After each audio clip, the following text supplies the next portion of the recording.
శ్రీ గణేశాయ నమః. శ్రీమాత్రే నమః. శివాయ గురవే నమః. శ్రీకృష్ణ పరబ్రహ్మణే నమః. శ్రీరామాయ నమః. శ్రీ గురుభ్యో నమః. సచ్చిదానందరూపాయ విశ్వోత్పత్యాదిహేతవే తాపత్రయ వినాశాయ శ్రీకృష్ణాయ వయం నమః. మోహనవాణి ఛానల్ ద్వారా ఈ వీడియోని వీక్షిస్తూ ఉన్నటువంటి భక్తామ తల్లులకు తండ్రులకు ముందుగా నా యొక్క నమస్కారాలు. ఈ రోజున అన్నం పరబ్రహ్మస్వరూపం ఎందుకని అంటారు? మానవుడు లేదా ఏ జీవి అయినా ఏది లోపించినా కొంతకాలం బతకగలుగుతాడు. కానీ ఆహారం గనక దొరక్కపోతే మనుష్యులే కాదు, పశుపక్షాదులు కీటకాలు కూడా బతకలేవు. అందుకనే మన ఇతిహాసాలు పురాణాలు దానాలన్నింటిలోకి అన్నదానం గొప్పది, అన్నదానానికి మించినటువంటి దానం మరొకటి లేదు అని చెప్తారు. ఎందుకంటే మిగిలినటువంటి దానాల్లో దాతకి తృప్తున్నా ప్రతిగ్రహీతకి తృప్తి ఉండదు. ఉదాహరణకి ఒక వ్యక్తికి 100 రూపాయలు ఇచ్చావు అనుకుందాం దానంగా. వాడు అనుకుంటాడు, వాడు కోటీశ్వరుడు 100 ఇచ్చాడేంటి, 1000 రూపాయలు ఇవ్వకూడదా వాడి స్థాయికి అనుకుంటాడు. కాబట్టి ఒక డబ్బు ఇచ్చినా ఇంకొక వస్తువు ఇచ్చినా తృప్తి పడ్డం. కానీ అన్నం పెడితే కడుపు నిండిన తర్వాత ఒక్క మెతుకు కూడా తినలేడు. చాలు చాలు చాలు అని పదే పదే అంటాడు. అంటే తృప్తి పొందాడు. అందుకనే పితృకార్యాల్లో కూడా భోజనాలు అయిపోయిన తర్వాత వాళ్ళ చేత తృప్తాస్తా తృప్తాస్తా తృప్తాస్తా అని ముమ్మాట అనిపిస్తారు బ్రాహ్మడు. వాళ్ళు తృప్తి పొందిన తర్వాత ఈ భోజనాన్ని, మిగిలిన భోజనాన్ని ఏం చేయమంటారు అని అడగాలి కర్త. కిం క్రియతాం, ఆయన అంటాడు, వాళ్ళు కూర్చున్న భోక్తలు ఇష్టై శిష్టై సహభుజ్యతాం అంటారు. అంటే మీకు ఇష్టమైన వాళ్ళతోటి బంధుమిత్రులతోటి కలిసి ఈ మిగిలినటువంటి అన్నాన్ని తినండి అని. అన్నం అంటే ఉత్త తెల్ల అన్నం అని కాదు. అన్నం అంటే అన్ని రకాలు కలిసిన దాన్నే అన్నం అంటారు. అదే భోజనం అని మన సంస్కృతంలో అంటాం. ఇవాళ రేపు అన్నం అనగానే బియ్యంతో వండినటువంటిది మాత్రమే అన్నం అనుకుంటున్నాం. అన్నం పెట్టు అంటే ఆ ఒక్కటే అని కాదు, అన్ని కూరలతో పెట్టాలి. కాబట్టి అన్నదానాన్ని మించినటువంటి దానం లేదు. ఎందుకని? దానం పుచ్చుకునేవాడు తృప్తి పడతాడు. కాబట్టి పితృకార్యాల్లో కూడా అలాగే చెప్పిస్తారు. అన్నదానాన్ని ఒక యజ్ఞంలాగా భావించి చేసేవాళ్ళను కూడా మనం సమాజంలో కనిపిస్తారు. మనకి భక్త సిరియాడు కథలో కూడా అనేక మందికి అన్నదానం చేశారు. స్వామి పరీక్ష పెట్టాడు. శివుడు వర్షం కురిపించాడు, కట్టెలు లేకుండా పోయినాయి. అప్పుడు ఇంట్లో ఉండేటువంటి విలువైనటువంటి వస్తువులు, వస్త్రాలు అన్నీ పొయ్యిలో పెట్టి మంట పెట్టి వంట చేయించి పెట్టాడు ఆయన. ఈ కథ మనకి శ్రీనాథ మహాకవి రాసినటువంటి కావ్యంలో కనిపిస్తుంది. అన్నదానం చేయలేకపోయినా కనీసం అన్నం పెట్టే ఇంటినైనా చూపించమని పెద్దలు చెప్పారు. దీనికి సంబంధించి ఒక కథ పెద్దలు చెబుతారు. అయితే ఇది మహాభారతంలో ఎక్కడా నాకు కనిపించలేదు. మహాభారతంలో లేని కథలు కూడా ఎంతోమంది సృష్టించారు. ఎందుకంటే ఒక సందేశాన్ని ఇవ్వడానికి. అంతే తప్ప వాళ్ళ ఉద్దేశం దురుద్దేశం కాదు. మహాభారత యుద్ధంలో కర్ణుడు వీరమరణం పొందాడు. ఆ తర్వాత స్వర్గానికి వెళ్ళాడు. అక్కడ కర్ణుడికి అన్ని సౌకర్యాలు లభించినాయి. స్వాగత సత్కారాలు చేశారు, ఏది కావాలంటే అది పొందే అవకాశం ఇచ్చారు, అన్నీ అందుబాటులో ఉన్నాయి. ఏం లాభం? కర్ణుడికి ఏదో అసంతృప్తి, ఏదో వెలితి. అక్కడ వాళ్ళు పెట్టేవి ఏవి తిన్నా కడుపు నిండినట్టుగా ఉంటల్లా, సంతృప్తి అనేది లేనే లేదు. ఎందుకు ఈ విధంగా జరుగుతోందో కర్ణుడికి అర్థం కావటంలా. ఒకరోజు ఈ కర్ణుడు ఇలా దిగాలుగా ఉండటం చూసి దేవేంద్రుడు అడిగాడు, ఏమయ్యా కర్ణ, ఎందుకని అన్ని సౌకర్యాలు అందుతున్నాయి కదా నీకు ఇక్కడ, ఎందుకని ఇంకా నువ్వు దిగాలుగా ఉన్నావు అని అడిగాడు.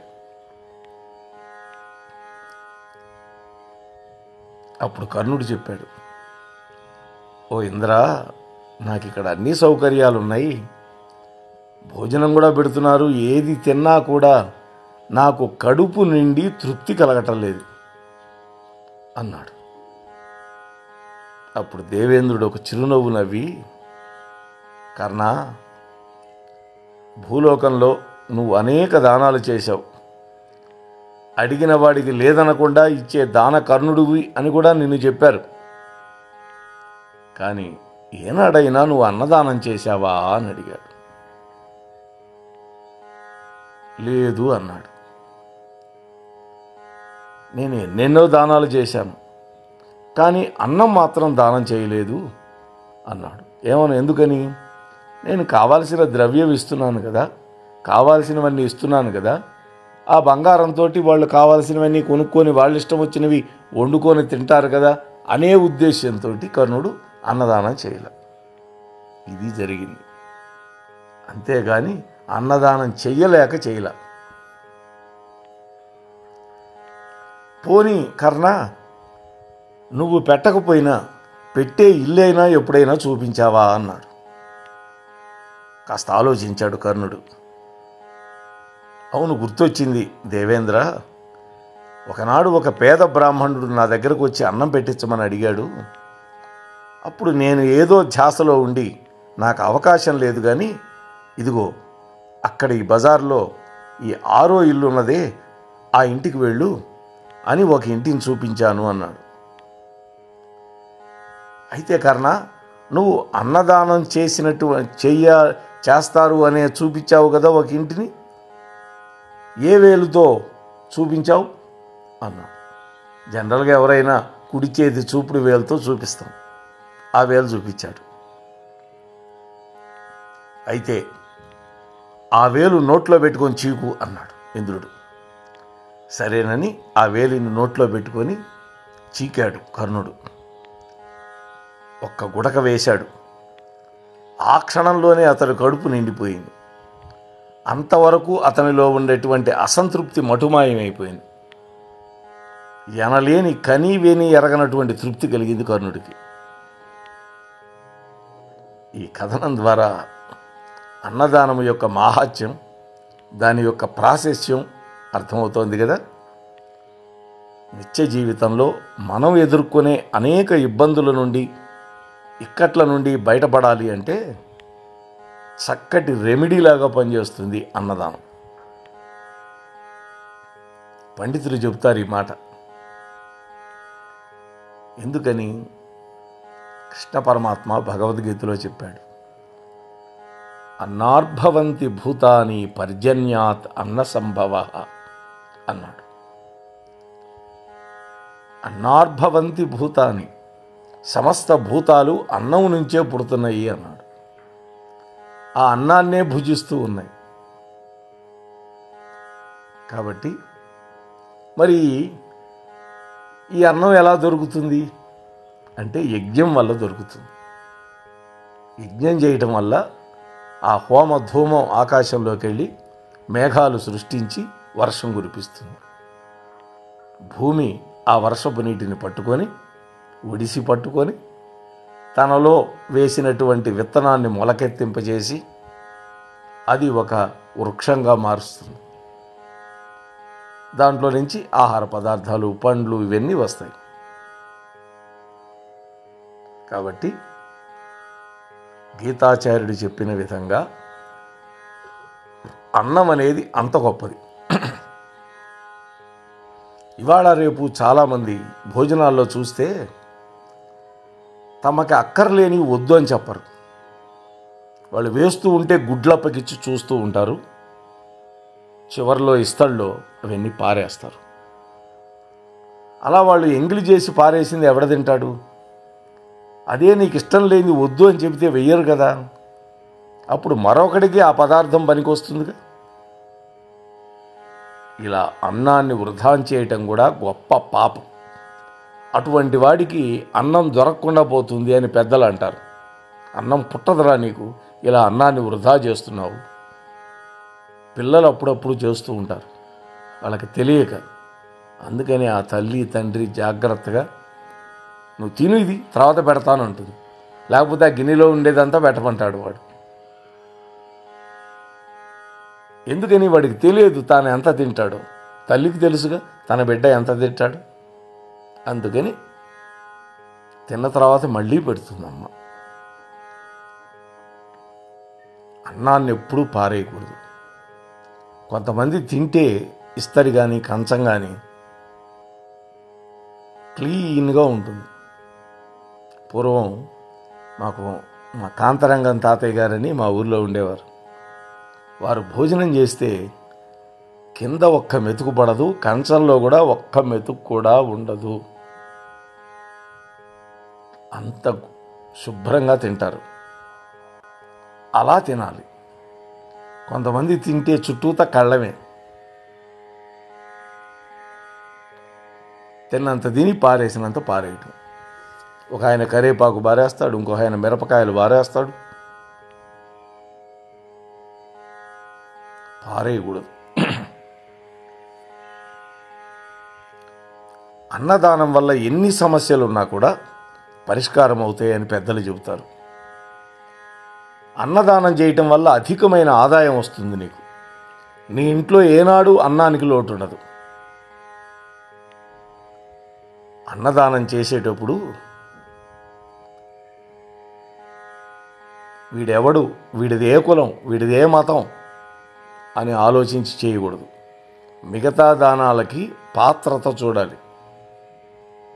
అన్నదానానికి కేవలం ఆకలి కొన్నవాడు ఉంటే చాలు, వాడికి అన్నం పెట్టాలి. వాడు ఎవడైనా పర్వాలేదు. అలాగే సత్పురుషులకి అన్నదానం చేసినప్పుడు, దైవభక్తులకి అన్నదానం చేసినప్పుడు తాంబూలంతో పాటు దక్షిణ కూడా ఉంచి దానం ఇవ్వాలి. దానివల్ల అద్భుతమైనటువంటి ఫలితాలు పొందొచ్చు అని పురాణాలు చెబుతున్నాయి. కొంతమంది ఆర్థికంగా చాలా ఇబ్బందులు పడుతూ ఉంటారు. మనం చూస్తూ ఉంటాం లోకల్లో. ఎంత ప్రయత్నించినా సరైనటువంటి రాబడి ఉండదు. దానికి తోడు విపరీతమైన ఖర్చులతో సతమతమైపోతూ ఉంటారు. అలాంటి వాళ్ళు అన్నంతో పాటు మధుర పదార్థం, ఒక లడ్డూనో మరొకటో పెట్టి తాంబూల సహితంగా గనక దక్షిణ ఇచ్చి దానం చేస్తే అధికమైన ఆదాయం పొందడంతో పాటు కూడా అటువంటి వ్యక్తులు శ్రీమంతులయ్యే అవకాశం ఉందని వేదశాస్త్రాలు చెబుతున్నాయి. ఇక అనారోగ్యంతో బాధపడుతూ ఉంటారు కొంతమంది దీర్ఘరోగాలతో సతమతమైపోతూ ఉంటారు. అటువంటి వాళ్ళు కనుక అన్నదానం చేస్తే అన్ని రోగాలు తొలగిపోయి సంపూర్ణమైనటువంటి ఆరోగ్యవంతులు అవుతారు. అలాగే చిత్రాన్నాన్ని దానం చేస్తే ఏమిటి ప్రయోజనం? కొన్నిసార్లు కొంతమంది ఇళ్ల మీద మాంత్రిక దోషాలు ఉంటాయి. అటువంటప్పుడు కనుక చిత్రాన్నంతో పాటు వడలు కూడా దానం చేస్తే ఆ గృహాల మీద జరిగేటటువంటి ఏ విధమైనటువంటి మంత్ర తంత్ర సంబంధమైన దోషాలన్నీ కూడా తొలగిపోతాయి. ఇక బెల్లపన్నం, దీన్నే గుడాన్నము అంటారు. అంటే పొంగలి. బెల్లపన్నం గనక దానం చేస్తే వాళ్ళు శ్రీమంతులు అవుతారు. భోజనం చేసే ముందు మొట్టమొదటి ముద్ద పరమేశ్వరార్పణం చేసి భోజనం అయిన తర్వాత ఆ ముద్దని కాకులకో ఇతర పక్షులకో లేదు ఏదో ఒక జీవులకో పెడతారు చాలామంది. ఇలా చేయడం వల్ల ఆ ఆహారాన్ని భగవంతుడికి సమర్పించినట్టు అవుతుంది. ముద్ద పక్కన పెట్టాలి, అంతేగాని లేచెళ్ళి పెట్టి రాకూడదు. అప్పుడే ఒకసారి భోజనానికి కూర్చున్న తర్వాత భోజనం పూర్తయ్యేదాకా లేవకూడదు. ఉత్తరాపోషణ పట్టే వరకు కూర్చోవాలి. తాను వెళ్ళి కంచంలో వెళ్ళి పెట్టించుకోవచ్చుకోవటం ఇవన్నీ ఈ దిక్కుమాలిన బఫే సిస్టంలో వచ్చాయి, కానీ పూర్వం అలా లేదు. ఇక అన్నం తినే ముందు కొద్దిగా అన్నాన్ని చాలామంది మిగిల్చి పక్కన పెట్టి కాకులకు వేస్తారు. కాకికే పెట్టడం వల్ల శని దోషం తొలగిపోతుందని చెబుతారు. ఎందుకంటే కాకి శనిదేవుడి యొక్క వాహనం కాబట్టి. ఇన్ని విషయాలు అన్నదానంలో ఇమిడి ఉన్నాయి. ఈ అన్నదానాన్ని గురించి అనేకమైనటువంటి కథలు శాంతి అనుశాసన పర్వాల్లో భీష్ముడు ధర్మరాజుకు చెప్పాడు. కాబట్టి అందరం మనకి చేతైన విధంగా అన్నదానం చేద్దాం. మనం ఒక్కోసారి వండి పెట్టలేకపోవచ్చు. అలాంటప్పుడు ఒక అనాథ శరణాలయాల్లో మన పుట్టినరోజుకో లేదు మన తల్లిదండ్రుల యొక్క తిథి రోజునో యథోచితంగా డబ్బులో పండ్లో ఫలాలో మధుర పదార్థాలు ఏవో ఒకటి తీసుకువెళ్ళి అక్కడ ఉండేటటువంటి ఆ వృద్ధులందరికీ పంచితే వాళ్ళు ఎంతో సంతోషపడి మనఃపూర్వకంగా దీవిస్తారు వాళ్ళు. అప్పుడు మన పెద్దలకి సద్గతులు కలుగుతాయి. అలాగే దేవాలయాల్లో ఇప్పుడు ప్రతి దేవాలయాల్లో అన్నదానం జరుగుతుంది. అలాంటి చోట కూడా మన పెద్దవాళ్ళ పేరుతో కనుక డబ్బు కడితే వాళ్ళు మరణించినటువంటి తిథి రోజు కనుక మనం వాళ్ళకి చెప్పొస్తే ఆ రోజున కొంతమందికి భోజనం పెడతారు వాళ్ళు మన తల్లిదండ్రుల పేరు మీద. మేమైతే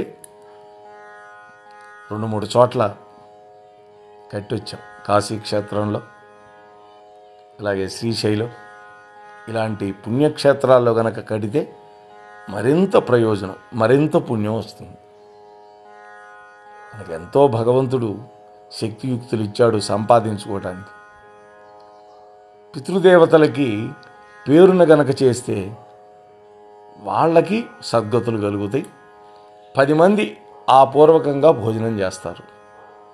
ఇంతకంటే మనకేం కావాలో ఆలోచించండి. కాబట్టి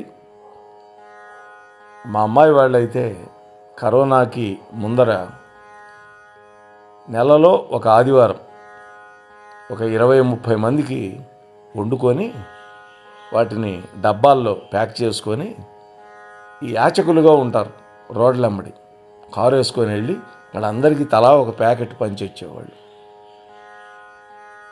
మరి అంటే మనం గనక అన్నదానం ఈ జన్మలో గనక చేసుకుంటే ఈ జన్మలో మనకు అన్నానికి లోటు ఉండదు. రాబోయే జన్మల్లో కూడా తప్పకుండా మనకి అన్నపానీయాలకి ఎటువంటి లోటు లేకుండా ఆ పరమేశ్వరుడు మనకు అనుగ్రహిస్తాడు. ఇది నేను ప్రత్యక్షంగా చూసినటువంటి వాళ్ళు కొంతమంది కుటుంబాల్లో కూడా నేను చూశాను. అందువల్ల ఈ విషయం నేను మీతో ప్రస్తావిస్తున్నాను.